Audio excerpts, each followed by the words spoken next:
Army, the Philippine Air Force, and the Philippine Navy.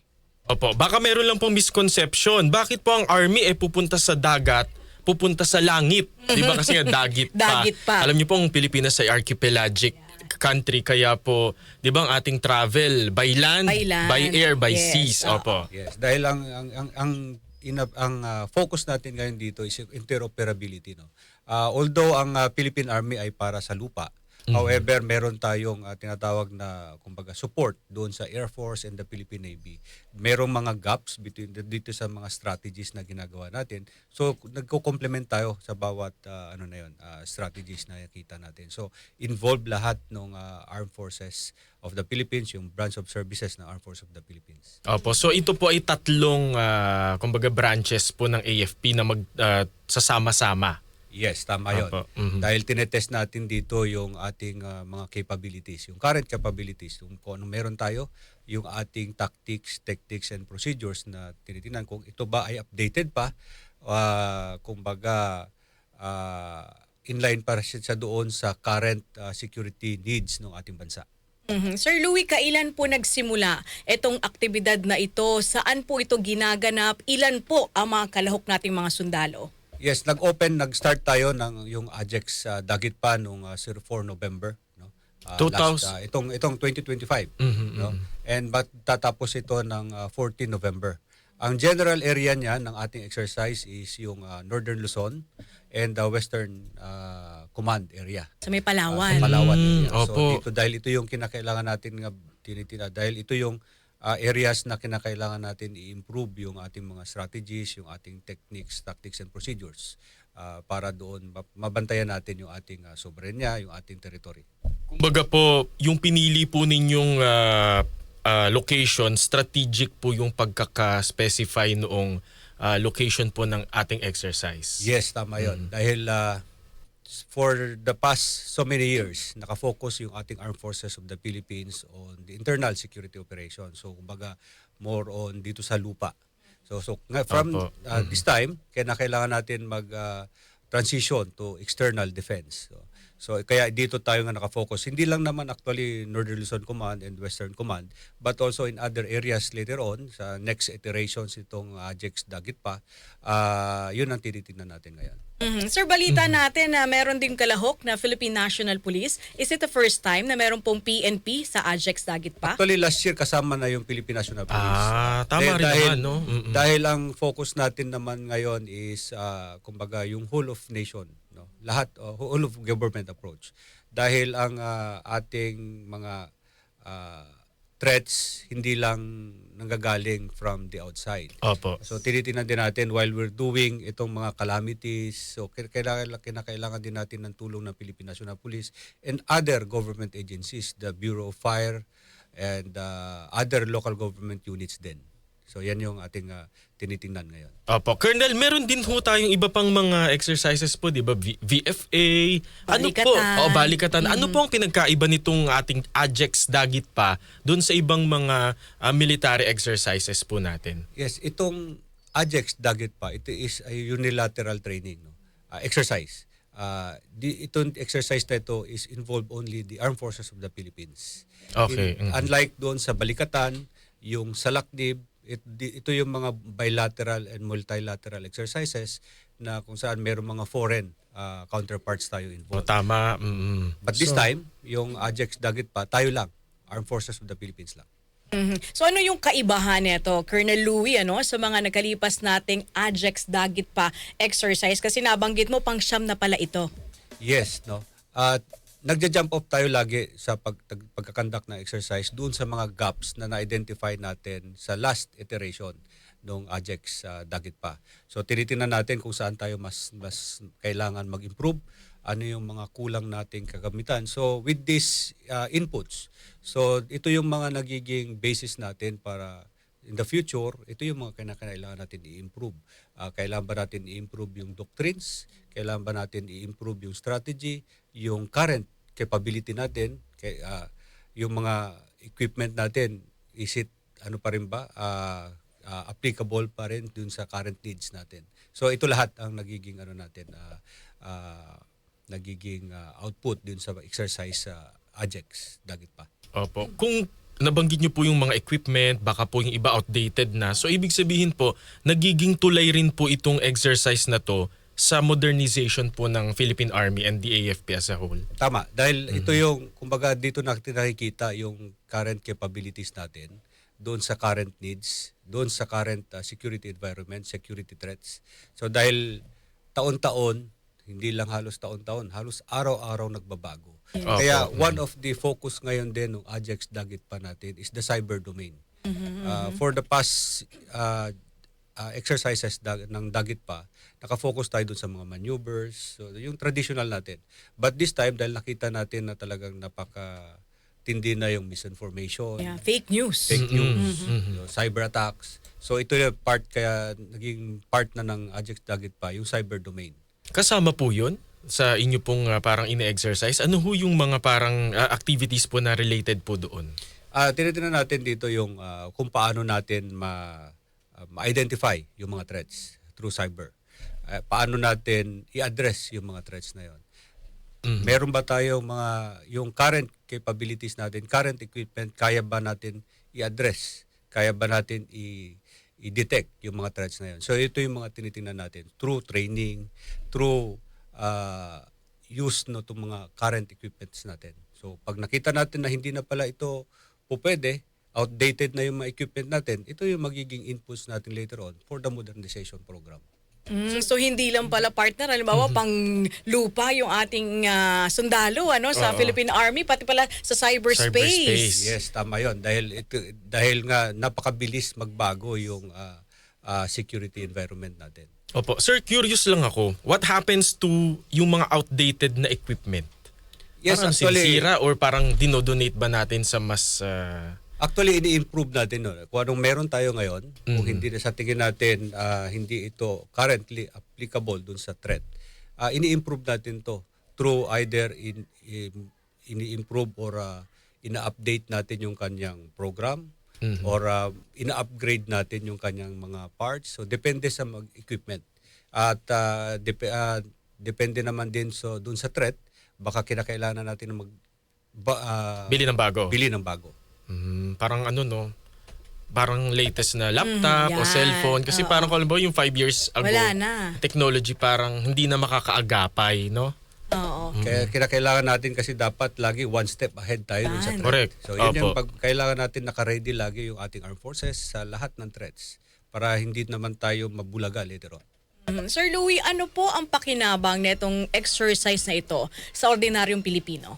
Yes, every time na nagkakandak tayo na exercises, pinapanatili natin yung readiness ng ating Armed Forces of the Philippines, yung skills ng ating tropa. So pag meron tayong professional, capable na Armed Forces, mas madali nating bantayan yung ating mga mamamayan, no, yung ating territory, yung ating sovereignty. Mas mabilis tayo makapag-address pagdating dito sa itong mga calamities ngayon. Kapag ang Air Force, the Navy, and the Army ay nag-uusap ng iisa, na compatible, integrated yung kanilang mga equipment, mas madali tayo makapunta, makapagbigay ng tulong dun sa ating mga kababayan na itong nasasalanta ng bagyo ngayon. So, yun yung mga kagandahan kung bakit kailangan natin continuous yung training, continuous yung exercises natin between the major services ng Armed Forces of the Philippines. Opo. At pinag-uusapan ho natin yung benepisyo sa ating mga mamamayan. Baka meron po kayong komento tungkol po dito sa Ajax Dagit pa, no, ng Philippine Army, ng Armed Forces of the Philippines. Inaanyayahan po namin kayo ulit na mag-text sa ating text line 0961-630-7106. Ang landline po ay 8882-2376. Ay, pwede rin po kayo magkomento dahil live na live po tayo sa ating Facebook sa DZXL News, mga kasama. Kung meron po kayong masasabi dito po sa isinasagawa pong pagsasanay ng ating sandatahang lakas, mga kasama. Sa pagbabalik ng programang Ang Say ng Taong Bayan, Alams na! Oras, mga kasama, 9:18 na magandang umaga. That time check was brought to you by ACS Manufacturing Corporation, ISO certified world-class quality. Si Mommy at si Washing Machine believe sa Pride Washing Machine Detergent. Hello, Washi! Hello, Mommy! Laundry day na naman. Ready ka na sa mancha, chocolate, putik, libag. Kaya yan ng Pride Washing Machine Detergent. May triple stain-away formula. Tanggal ang makapit, madikit, at malupit na dumit mancha. Easy ang labada. Mula noon hanggang ngayon. All you need is pride. All you need is pride. Pride Detergent, manufactured by ACS Manufacturing Corporation. ISO certified, world-class quality. ACS. Kung ikaw ay edad 50 pataas katulad ko, may mataas na ang risk ng panlalabo ng paningin. Mas challenging ang pang-araw-araw na gawain tulad ng pagbabasa, pagsusulat, at pagmamaneho. Ang Optin ay may lutin na maaari makatulong sa kalusugan ng mata, nilalabanan ng epekto ng glaucoma, macular degeneration at katarata. Kitang-kita ang kalusugan. Mabibili ang Optin sa mga pangunahing butika nationwide. Mahalagang paalala, ang Optin ay hindi gamot at hindi dapat gamitin panggamot sa anumang uri ng sakit. Goodbye to meet mancha. Hello, bright bar blue. Isang labanan yan. Bright bar blue. Pride Bar Blue with powerful stain-away enzymes. Malupit magtanggal ng dumit mancha pero di masakit sa kamay. Goodbye to meet mancha. Hello, bright bar blue. Isang labanan yan. As tested ang cotton and polycotton. Sa mancha, malupit. Sa kamay mo, mabait. Pride Bar Blue. Manufactured by ACS Manufacturing Corporation. ISO certified. World-class quality. ACS. Santon Plus Herbal Capsule. Ako si Roy, taga Santa Rosa, Laguna. Malabo yung mata ko. Sabi ng doktor, may glaucoma daw ako. Pero tinry kong uminom ng Santon Plus Herbal Capsule. Inaraw-araw ko, nawala yung glaucoma. Nabis talaga yung Santon Plus Herbal Capsule. Santon Plus. Mabibili sa mga butika. Mula sa #1 Smart Dishwashing Paste. Tanggaling-galing mo. Smart dishwashing paste ko. Pritong ulam na masebo, plato at kaldero. Tanggaling for everyday. Ganyan pag Smart ang dishwashing paste. May double tanggaling formula. Tanggal galing ang sebo at bakterya. Bahid para walang bahid, linis fantastic sa metal at plastic. #1 ko to. Tanggaling-galing mo. Smart dishwashing paste. Heavy duty linis bawat pahid. Smart Dishwashing Paste. Manufactured by ACS Manufacturing Corporation. ISO certified. World-class quality. ACS. Mega ang papremyo sa Mega Milyonaryo Promo. May 50 million pesos worth of prizes dahil sa 58th year anniversary ng Mega. Mega sa dami ang papremyo. May GCash, 5 winners ng Toyota Race, 5 winners ng 1 milyong piso. Kunin ang code sa loob ng sachet ng James Coffee Mix at isend sa Facebook page ng Mega Sardines. Kaya sali na sa Mega Milyonaryo Promo. Milyonaryo Promo. Promo runs June 6 to December 31 per DOH FDA CFRR Promo Permit number 1573 Series of 2024. Maulan man, no worries na amoy kulob ang damit. Charm Fabcon. Bangong pumakabloom, tanggal amoy kulob sa bango ng Charm. Charm Fabcon with Bloom Fresh technology. Kills 99.9% of kulob-causing bacteria tested. May aroma burst pa of thousands of flowers and berries. Ang sampay sa loob, no amoy kulob. Bangong kumakabloom sa Charm. Manufactured by ACS Manufacturing Corporation. ISO certified. World-class quality. ACS. Santon Plus Gold. Nga pala si Tony. Problema ko ang paglaki ng aking prostate. Nang malaman ko ang kaepektibo ng Santon Plus Gold, sinubukan ko ito at sa loob lamang ng 2 buwan, lumiit na ang prostate ko at nakakalakad na ako. Santon Plus Gold. Mas pinalakas, pinagali, pinahusay. Santon Plus Gold. Mabibili sa mga butika. DCXL News, ang himpilan ng RMN. May issue, may reaksyon, sali na sa diskusyon. Ang say ng taong bayan. Ang say ng taong bayan. Alams na sa DCXL News, 558 kHz, RMN Manila. Nagbabalik ang programang Ang Say ng Taong Bayan. Alams na! Ako pong muli si Radyoman Zander Kayabyab. At ako po si Radyoman Angel Garcia. Dito sa DZXL News 558 kHz sa ating talapihitan. Kasama pa rin po natin ang tagapagsalita, ang magiting na tagapagsalita ng Philippine Army, si Colonel Louie de Maala. Good morning po ulit, Sir Louie. Yes, good morning. Alit. Opo. Ang pinag-uusapan ho natin ay yung Ajex Dagit Pa. Isa pong exercise na may kinalaman po sa kaya po dagit pa dagat, Lupa. langit at lupa. Ayan, Kumpleto dagit. na. Yes, opo. Kinumpleto na nila. Saan po ngayon, sir, para po dun sa kabubukas lang po ng kanilang radyo, saan po ginaganap itong AJEX Dagit Pa 2025? Sa ngayon, no, meron tayong kinakandak na activity sa Northern Luzon and dito sa Palawan area. Opo, ayan. Papaano po tinitiyak ng AFP, ng Philippine Army, na hindi po, baka kasi yung iba halimbawa hindi sanay, na bakit parang may mga sundalo sa barangay namin? Baka matakot sila. Bumili lang naman pala ng soft drinks. Nagpahinga lang. Paano po tinitiyak po ng AFP na hindi po siya nakakaalarma dun sa mga residente, ganun po? Yes, and every exercise na ginagawa natin, no, particularly itong AJEX Dagit Pa for 2025, meron tayong established na safety protocols. No? Opo. Nakipag-coordinate tayo with the local government units, the Philippine National Police and other government agencies to ensure na hindi magugulat nga, hindi mabibigla yung ating mga kababayan. And nag-establish din tayo ng safe zone, no? Para kung saan yung mga live fire exercises na gagawin natin, hindi pupunta doon yung mga kababayan natin for the meantime na kinakandak natin yung exercise. Sorry, nakita ko kasi sa video nagpapaputok po Yun kayo nga. ng kanyon. Oo, baka matakot yung mga... Opo, parang, ginigera na ba kami ng China? Yun hong mga Sinasakop na ba tayo? Baka yung mga ganyan yung alinlangan ng ating mga kababayan. Opo. Yes, these are all part of the training, no? Kaya tayo talagang very critical tayo, tayo doon, strict pagdating sa safety protocols.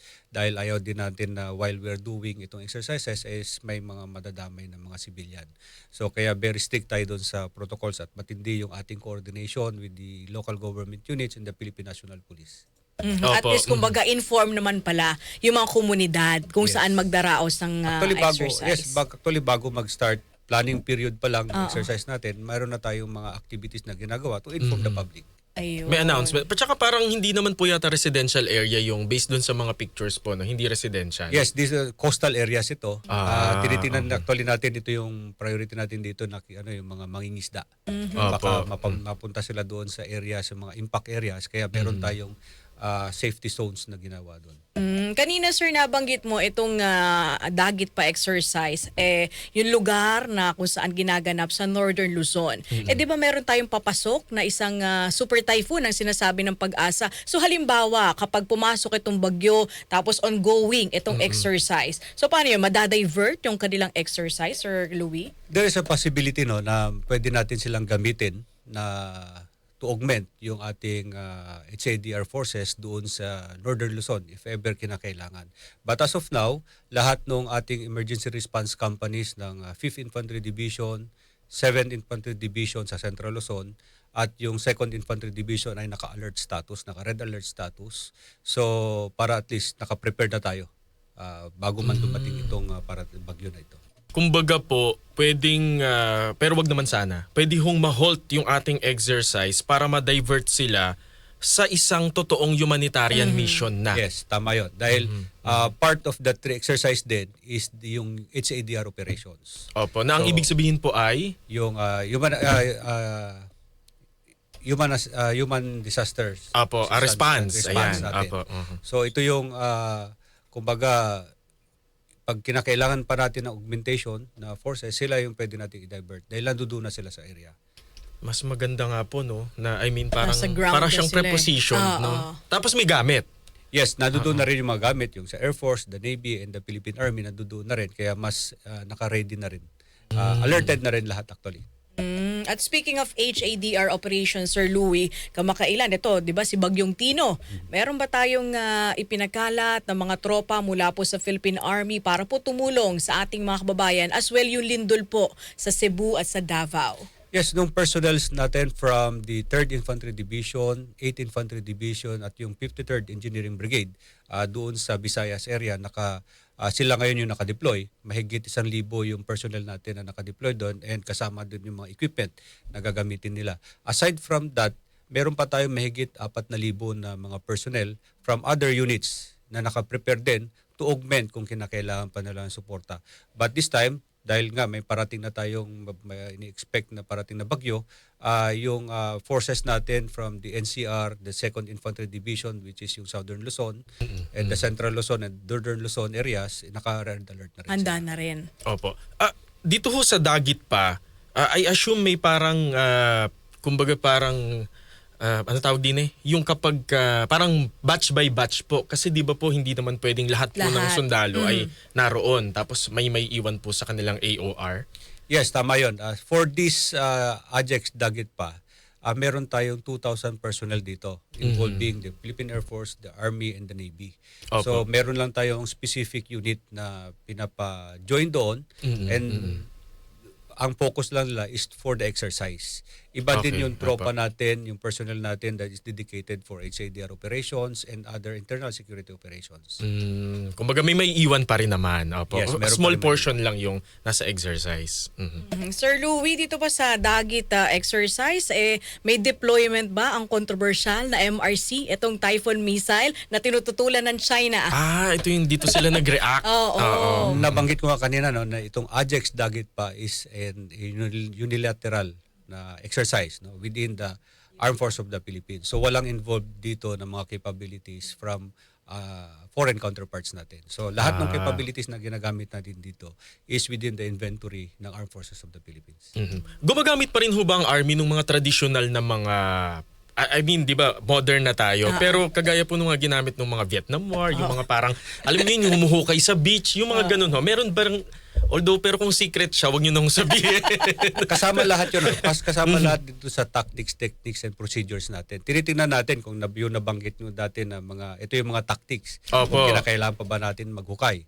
So ito yung mga tinetest natin kung ito ba ay applicable pa rin dun sa current threats. Baka hindi na. So magbabago tayo, mag-a-adjust tayo ng mga strategies natin.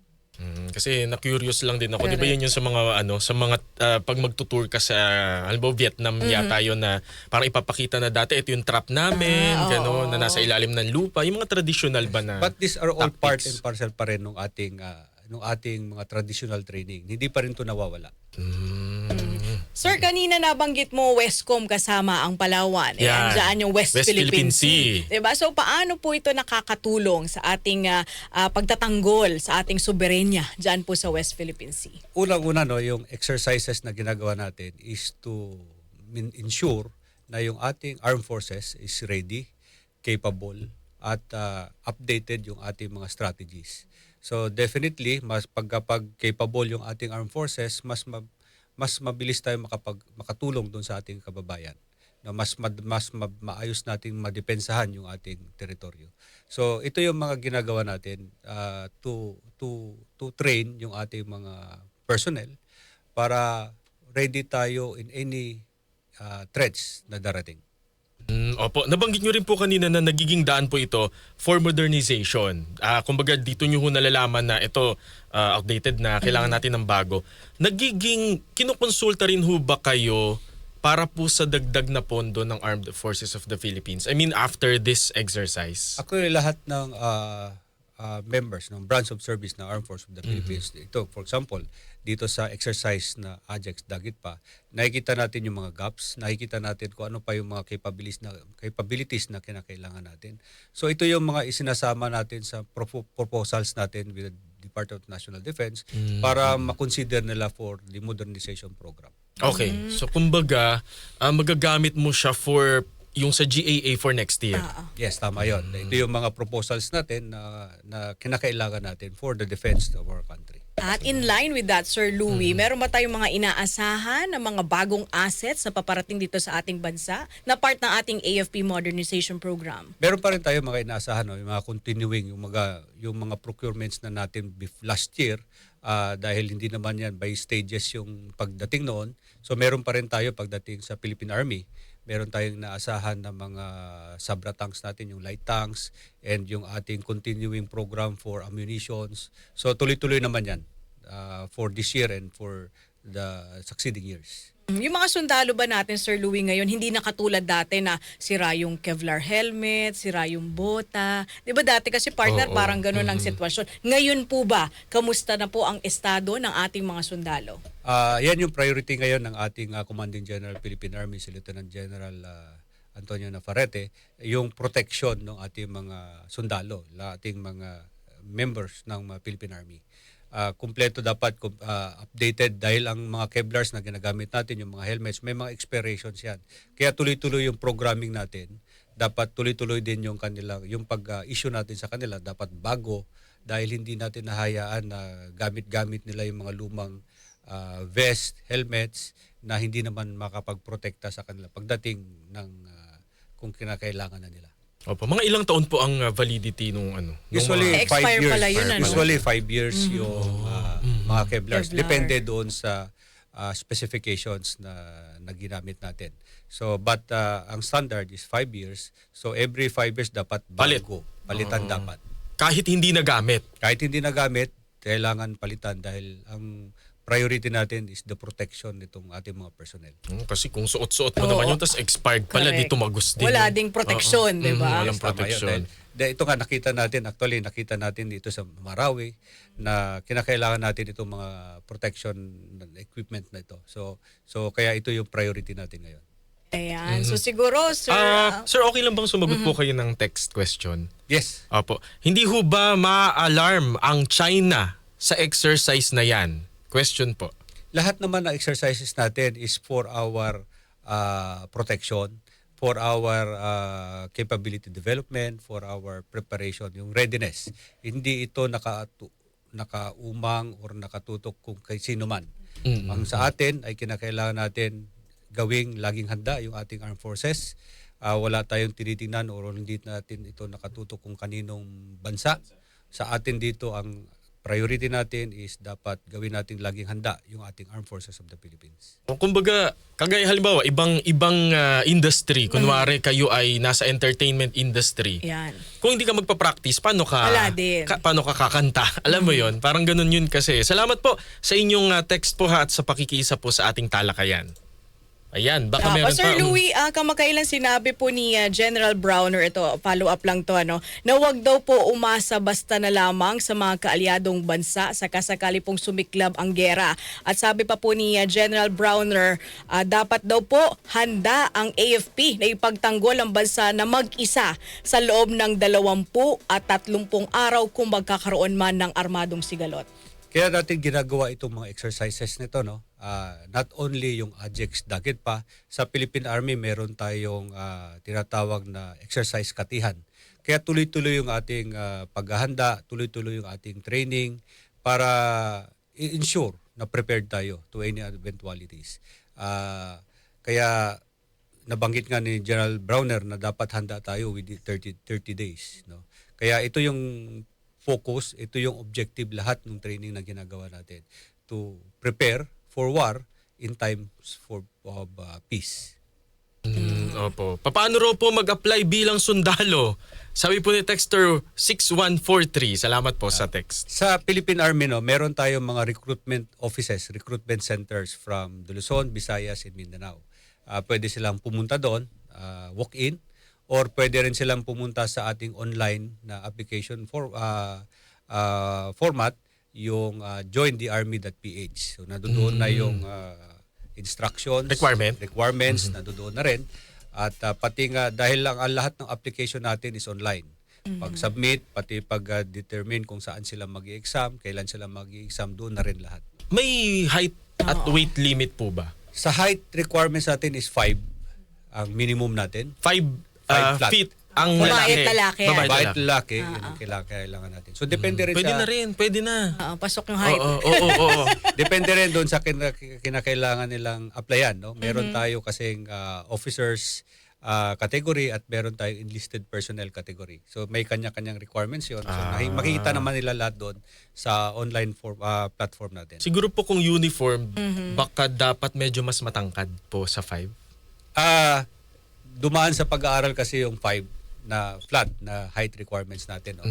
Pwede na yun. Pwede na yun. Yun yung kumbaga, yun yung standard na kinakailangan natin para magampanan natin yung mandato, yung training exercises na ginagawa natin, and yung task na ibibigay sa Philippine Army, kayang-kaya na nun dun sa 5 flat kasi gusto natin maging agile, mabilis yung ating magiging mga sundalo pagdating dito sa mga labanan. Saka mga Pilipino hindi naman katangkaran. Sa bagay yung classmate ko nga nung high school magaling sa 3 points tsaka sa dakdakan. Pero parang lang siya, medyo maliit lang. Oo. Depende talaga sa skill eh. Ang pinaka-importante dito is meron kang pagmamahal sa bayan. Ayun! Nakuha mo, Sir Louie. Oo. Serbisyo para sa bayan. Paano ho? Kasi yung mga kasama ho namin ditong mga OJT, mga 20 ho sila. From Philippine Army naman. Philippine Navy naman. Oo. Navy. Simog PM. Paanong, halimbawa ikaw gusto mong maglingkod sa bayan, hindi mo alam kung Army, Navy, o Air Air Force. Force, yung ganun ho. Paano na parang, pwede bang parang ano siya, yung Ouija board, ganun? o paano mo malalaman sa puso mo kung saan ka dapat mag-apply? Hindi natin masasagot yan, no? Kung dahil ang Armed Force of the Philippines ay ready naman pa natanggapin sila, no? Kung saan nila mas malapit sa kanilang puso. No? Yung pagsiservisyo sa ating bayan. Sabagay, kung gusto mo mag-Navy pero mahihiluhin ka sa dagat, baka hindi ka para doon. Hindi angkop, no? Pwedeng ganun nga Tsaka ang siguro. Army may reserve din sila, may reservist din, di ba? Yes, actually, lahat, Army, Air Force, and the Navy may reserve force din. No? Basta ang pinaka-importante, kahit ano man ang piliin nila, basta nandun yung pagiging patriotic nila, pagmamahal sa bayan, at unang-una, yung serbisyo na ibibigay nila sa taong bayan. Ganda naman ng mensahe na yun. No? Kasi yung iba parang, hindi, gusto ko yan kasi naka-uniforme kami. Ay, parang, oo, hindi yun. Hindi tama yung layunin. Hindi pwede ipagmalabang mo lang yung uniforme mo na walang dahilan, di ba? Yes, tama yun, no? Dahil meron kaakibat na responsibilidad yung pagsusuot ng uniforme. Hindi yan basta-basta papogi lang. Correct. No? Kaya meron dapat responsable ka pagdating sa mga ganyang bagay. Kaya kami mga nadidilis, di ba? Yes, tama yun. hindi basta-basta natin gamitin dahil yung minimaintain pa rin natin yung dignity, yung credibility ng ating pagiging sundalo. Opo. Siguro panghuling yan, mensahe na lamang po, Colonel Louie de Maala sa ating mga tagapakinig. Yes, no. Itong mga exercises, yung AJEX, Dagit pa, ginagawa natin ito para maprotektahan yung ating bayan. Ginagawa natin ito para laging gawing handa yung ating Armed Force of the Philippines para makapag-address natin yung lahat ng threats na darating sa atin, whether man-made man yan or natural threats. Kumbaga, ang Armed Force of the Philippines ay laging handa para sa ating mga kababayan. Opo. Sir, pahabol po pero wag na raw po siyang banggitin. May asawa na raw po ba si Colonel de Maala? Yes, meron na po. At may mga anak na yan si Colonel Louie, Yes. di ba? Visit ka, Facebook message. Parang nagka-crush pa bigla kay Sir Louie. Parang Nag-blush tuloy si Sir Louie. Siguro pagbukas niya ng ating television sabi, Ay, pogi. pwede. Kasi alam mo, sir, ito totoo lang ha. Pag naka-uniforme, ang lakas ng dating. Diba? Parang mga sundalo. Diba? Parang ang pogi-pogi, diba? Tapos matitikas pa yung mga yan. Yes, oo. Kaya lagi nating